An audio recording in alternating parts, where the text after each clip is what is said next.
Bayan ko, kailan mo makakamit ang kalayaan mo? Trahedya, gulo, krimen, gera, digmaan, nawala na rin ang kalinisan sa kalikasan.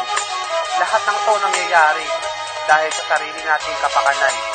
Pilipinas ay nadungisan.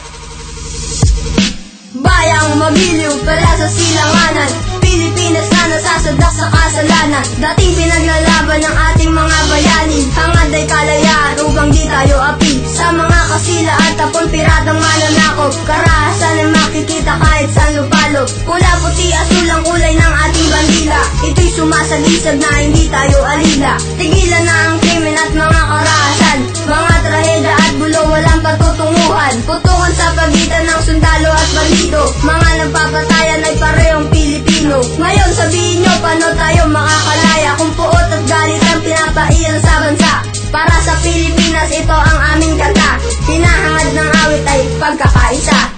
Buhay na kapalit ay kapayapaan na pinaglaban sa dayuhan na dugong pumatak sa bayan para sa kinabukasan.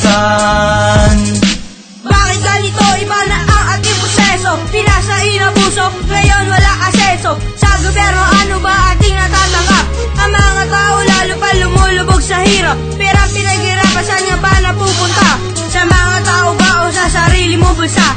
Pinapangarap ko, Pilipinas ay umaman. Paano matutupad kung may mga taong gahaman? Magaling kayo pagdating ng botohan, pero ang trabaho nyo, mangurakot lang naman. Kung inyong mapupuna at inyong mapapansin, sa ibang bansa tingin sa Pilipino ay alipin. Sa lugar natin ibalik ang inyong tingin. Kung buhay lang si Rizal, ano kaya ang sasabihin? Sana'y bigyan pansin bansa natin pinaglalaban, pati ang mga taong lubog sa kahirapan. Buhay na kapalit ay kapayapaan na pinaglaban sa dayuhan na dugong pumatak sa bayan para sa kinabukasan.